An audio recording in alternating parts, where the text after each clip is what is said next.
Bharat New Zealand మధ్య రేపు జరగనున్న T20 world cup final match కోసం అహ్మదాబాద్లోని నరేంద్ర మోదీ స్టేడియం సిద్ధమవుతోంది.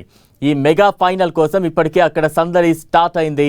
సూర్యకుమార్ యాదవ్ నేతృత్వంలోని టీమిండియా వరుసగా రెండోసారి టైటిల్ గెలిచి సొంతగడ్డపై కప్పు ఎత్తిన తొలి జట్టుగా చరిత్ర సృష్టించాలనే పట్టుదలతో ఉంది.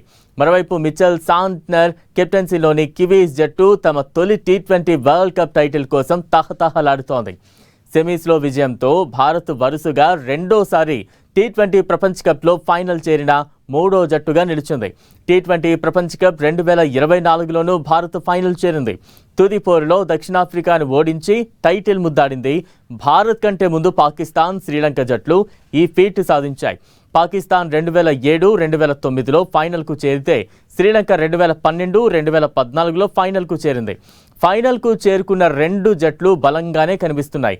మొదటి సెమీఫైనల్లో వన్ సైడ్ మ్యాచ్గా కేవలం 13 ఓవర్లోనే మ్యాచ్ను ఫినిష్ చేసి ఫైనల్లో అడుగుపెట్టింది న్యూజిలాండ్. అప్పటి వరకు నాకౌట్గా నిలిచిన సఫారీలకు సెమీఫైనల్లో చుక్కలు చూపించింది. ఒకే వికెట్ నష్టానికి అలవోకగా విక్టరీ సాధించింది. తుది పోరుకు చేరుకుంది. అంతేకాదు న్యూజిలాండ్ ఓపెనర్స్ భీకర ఫామ్లో ఉన్నారు. Seifert, Allen, Rachin, Ravindra, captain Santner, Mitchell, Phillips వంటి ప్లేయర్లు జట్టుకు బలంగా మారనున్నారు. టోర్నీ ఫేవరెట్గా బరిలోకి దిగిన టీమిండియా అనుకున్నట్లుగానే ఆల్రౌండర్ షోను ప్రదర్శిస్తోంది. అటు బ్యాటింగ్, ఇటు బౌలింగ్, ఫీల్డింగ్లో కూడా అదరగొడుతోంది.